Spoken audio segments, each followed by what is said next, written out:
El momento ha llegado. Sí, amigos. Hace apenas unos días, el mundo en general y el de los aficionados al cine en particular se sacudió cuando vieron el primer tráiler de Here, película de la cual ya hablé brevemente en este canal cuando se anunció y que es la adaptación de una novela gráfica que cuenta cómo pasa el tiempo en un lugar concreto desde la época de los dinosaurios hasta el futuro cercano, pero centrándose en cuando formó parte del rincón de una casa. ¿Y por qué ha llamado tanto la atención este proyecto? Bueno, pues porque supone el reencuentro del director Robert Zemeckis, de los actores Tom Hanks y Robin Wright, del guionista Eric Roth y del compositor Alan Silvestri 30 años después de haber orquestado una de las películas más queridas por todos, Forrest Gump. Película esta de Here que se estrenará a finales de este 2024, que es una época muy propicia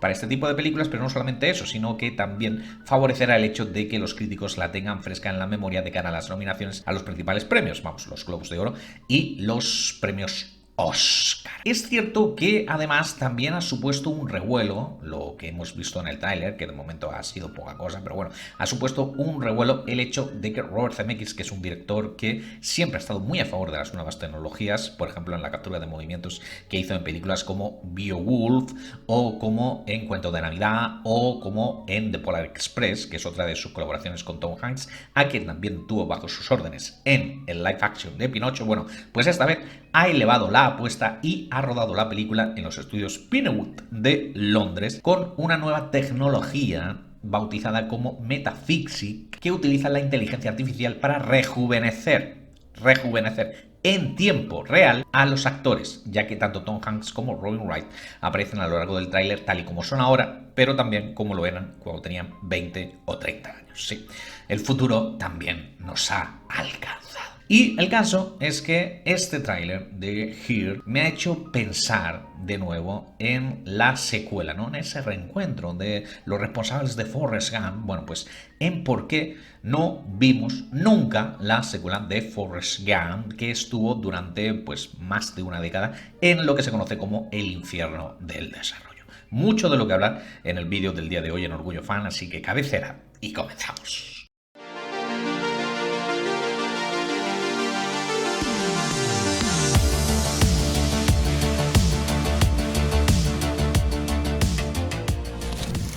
Bueno, vamos a responder rápidamente a la pregunta del por qué nunca hemos visto Forrest Gump 2. Por pasta, por dinero, por el vil y sucio dinero. Pero no es por lo que vosotros os pensáis. Veréis, en el fascinante mundo del cine existe lo que se conoce como la contabilidad de Hollywood, que es muy famosa. Se han hecho incluso estudios en universidades de prestigio acerca de esto y que existe desde que el cine es cine. O sea, ya está comúnmente aceptado. ¿Y qué es la contabilidad de Hollywood? Bueno, pues nada más y nada menos que lo que se conoce como tener una contabilidad B, ¿no? Que es lo que tienen muchas empresas, para que nadie sepa lo que ganas o lo que pierdes y de este modo, pues bueno, pues hacerle un pequeño lío a la hacienda pública o pues bueno, pues no pagar promesas de beneficio a las que no quieres hacerte cargo. Hay muchos ejemplos a lo largo de la historia de Hollywood, pero bueno, por mencionar casos muy famosos está, por ejemplo, el de la película del año 2002, Mi gran boda griega, que es una película independiente. Se hizo con 5 millones de dólares y acabó recaudando en todo el mundo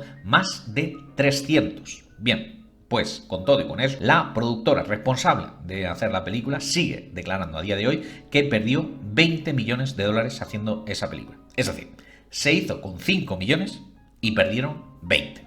Una fantasía. Por supuesto, la productora tuvo que hacer frente a una demanda colectiva de parte de los responsables que habían hecho la película, con los actores al frente, y cuando esta llegó a los tribunales, pues se resolvió como, bueno, como todos estáis pensando, se resolvió con pasta, con dinero.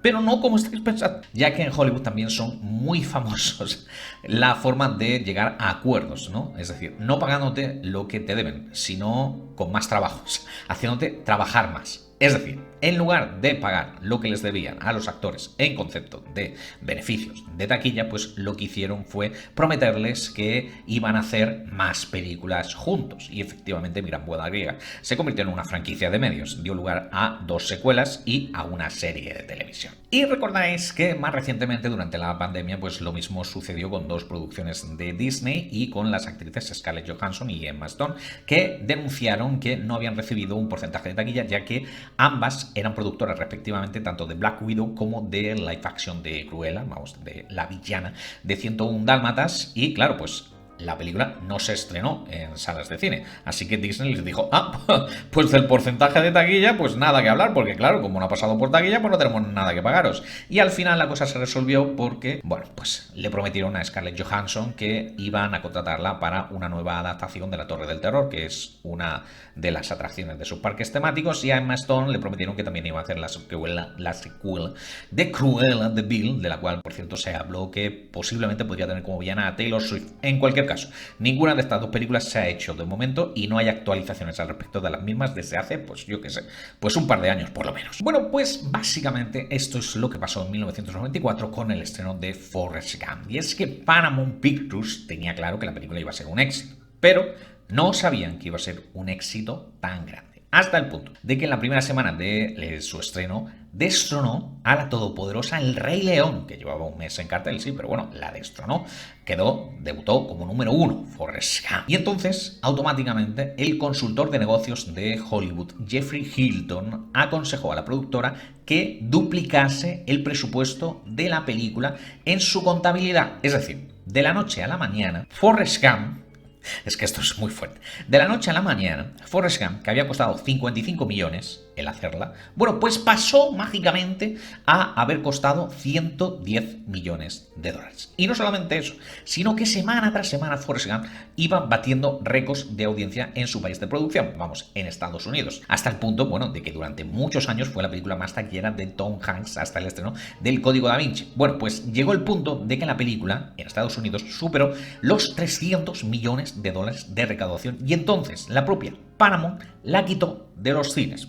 Es decir, por si no lo estáis entendiendo, no es que la gente dejase de ver la película, sino que la propia Paramount decidió que ya nadie iba a poder verla pagando en taquilla. Al final, por aligerar un poco la cosa, Forrest Gump no solamente fue un éxito de crítica, de hecho se llevó, creo que fue media docena de premios en la gala de los Oscar, incluyendo el de Mejor Película, sino que también fue un éxito de taquilla, recaudando en todo el mundo más de 600 millones de dólares. Bueno, pues hasta el día de hoy Paramount sigue defendiendo que no ganó un solo dólar con Forrest Gump, que fue un fracaso, un exitoso fracaso, comillas, comillas, como lo definen ellos. La película costó 55 millones de dólares en un inicio, ¿vale? Olvidaros de esa mágica duplicidad el mismo día de su estreno. Costó 55 millones de dólares, recaudó 600 millones de dólares y no vieron un solo dólar. La magia de la contabilidad de Hollywood. ¿Y por qué Paramount iba en contra de su propia película? ¿No? Os estaréis preguntando. Bueno, pues la respuesta es muy sencilla. Porque habían firmado porcentajes de taquilla con sus principales responsables. Y entonces, obviamente, cuanto más dinero hiciera la película en los cines, más dinero tenían que pagar ellos. A las principales cabezas visibles de la cinta, que eran el director Robert Zemeckis y Tom Hanks, pues no les salía a cuentas el tenerles descontentos. Entonces, al final, bueno, pues les pagaron un beneficio de 40 millones de dólares a cada uno, que era, bueno, una cifra que ninguno de los dos había recibido por hacer una sola película. Pero al responsable de la novela original, porque Forrest Gump es la adaptación de una novela, Winston Groom, que le habían prometido un 3% de lo que la película generase en taquilla, es decir, si recaudó 600 millones de dólares, pues le tenían que pagar 18 millones de dólares. Bueno, pues al final solamente le pagaron, solamente comillas, comillas, ¿no? Porque es una gran cantidad, pero claro, no era lo que le habían prometido. Solamente le pagaron 350.000 dólares. Y no solamente eso, sino que cuando Winston Groom empezó a acusar a Paramount de estafa a modo de venganza, la productora prohibió que mencionaran al autor durante ninguno de los discursos de la entrega de premios de la Academia. Y si veis la ceremonia de premios de 1994 de los Oscar, en ningún momento se hace mención alguna a Winston Groom. Por supuesto, la cosa también llegó a los tribunales. ¿Y cómo se resolvió la cosa? Pues lo habéis adivinado. Paramount le prometió un sueldo de 7 cifras, vamos, lo que le debían, o sea, lo que le hubieran tenido que pagar, se lo prometieron a Winston Groom, pero no por Forrest Gump 1, sino por los derechos de la secuela, de Forrest Gump 2, una secuela que ni siquiera estaba escrita, o sea, no estaba escrita, y que Winston Groom ni siquiera había pensado nunca en escribir. Y aquí llegamos al segundo punto del por qué nunca hemos visto Forrest Gump 2. Y es que, bueno, esto ya lo he contado en otros vídeos, pero lo vuelvo a repetir aquí, la novela original era muy mala. Sí, amigos, no fue mérito de Winston Groom, el autor de la novela original, sino de Robert Zemeckis, del guionista Eric Roth, de Tom Hanks, bueno, de todos los responsables, el hacer una gran película de una novela que se había publicado en 1986 y que había pasado prácticamente desapercibida, porque, in fact, era bastante mal.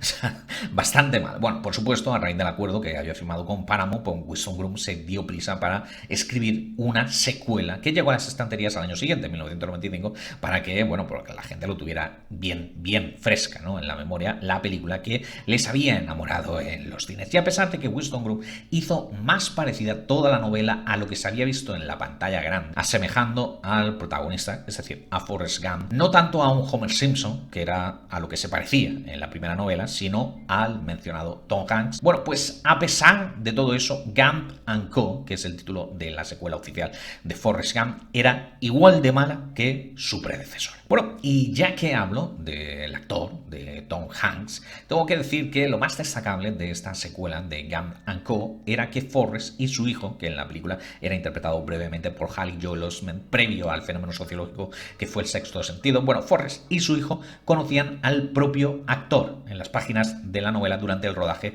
de Big, y era al actor, a Tom Hanks, a quien se le ocurría la famosa frase de "mi madre dice que la vida es como una caja de bombones", que es una frase que no existía en la novela original de Forrest Gump y que fue una invención de Eric Roth para el guión cinematográfico.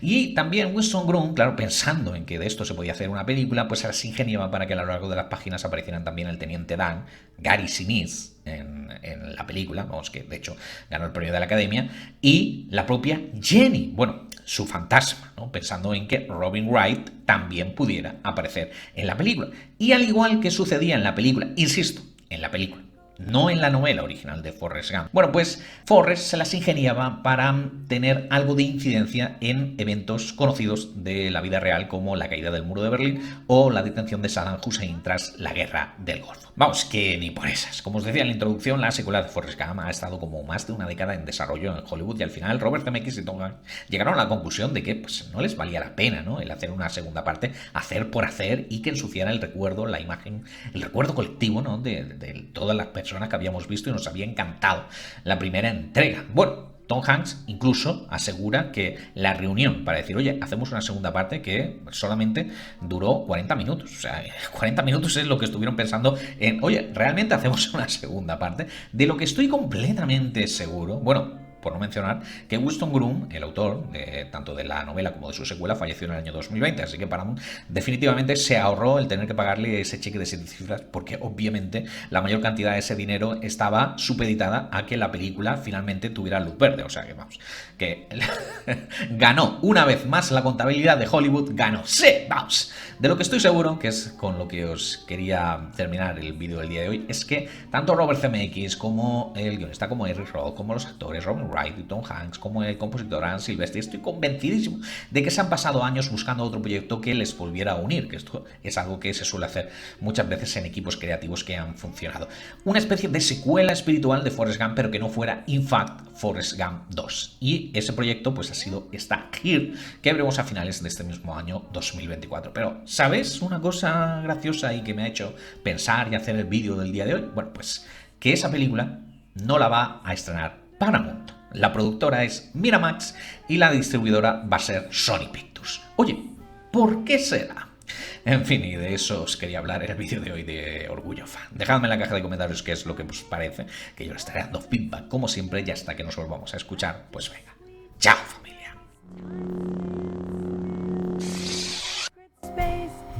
The moon's soft glow caressing every face, troubles fade without a trace.